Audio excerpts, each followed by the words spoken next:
Hi friends, welcome back to our channel అండి.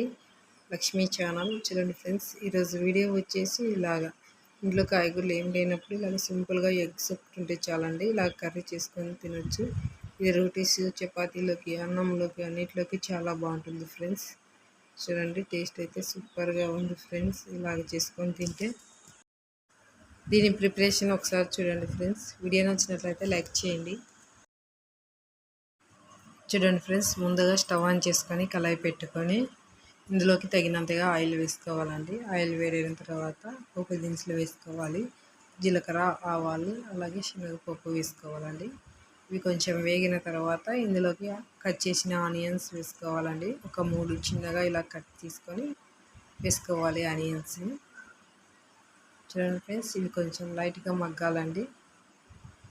ఇలా మగ్గిన తర్వాత కొంచెం కరివేపాకు, తర్వాత ఒక స్పూన్ సాల్ట్ వేసుకోవాలి. తర్వాత కొంచెం పసుపు వేసుకోవాలండి. వేసుకుని అన్నీ ఒకసారి ఇలా బాగా కలుపుకోవాలి. ఇలా కొంచెం మగ్గనివ్వాలండి. ఇలాగ మగ్గిన తర్వాత కట్ చేసిన టమోటో ఒకటి వేసుకోవాలి. వేసి అంతా ఒకసారి ఇలా కలుపుకోవాలండి. తర్వాత తగినంతగా కారం వేసుకోవాలి ఫ్రెండ్స్. ఇలా కారం వేసుకొని అంతా ఒకసారి ఇలా కలుపుకొని ఒక 2 మినిట్స్ అలాగ మగ్గనివ్వాలండి. కారం వేసిన తర్వాత ఇలా కొంచెం మగ్గాలి. చూడండి, ఇంక ఇలాగ మగ్గిన తర్వాత కూర అంతా ఇలాగ ఒక సైడ్కి తీసుకొని ఇప్పుడు ఇందులోకి ఎగ్స్ కొట్టుకొని వేసుకోవాలండి. ఇలాగ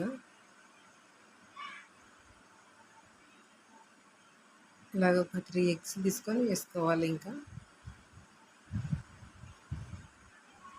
చూడండి ఫ్రెండ్స్, ఇలాగ వేసిన వెంటనే కలుపుకోకుండా మూత పెట్టి ఒక 10 మినిట్స్ అలాగా మగ్గనివ్వాలండి. తర్వాత ఇలాగ కలుపుకోవాలి. ఇంకా చూడండి ఫ్రెండ్స్, ఇంకో 5 మినిట్స్ ఇలాగ మగ్గనిస్తే చూడండి ఫ్రెండ్స్, ఇది రోటీస్లోకి, చపాతీలోకి చాలా బాగుంటుందండి.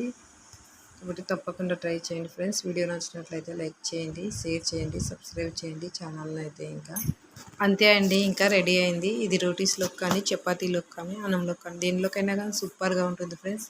కాబట్టి తప్పకుండా ట్రై చేయండి. వీడియోని అయితే లైక్ చేయండి ఫ్రెండ్స్. ఇంకా అంతే అండి వీడియో. Bye friends.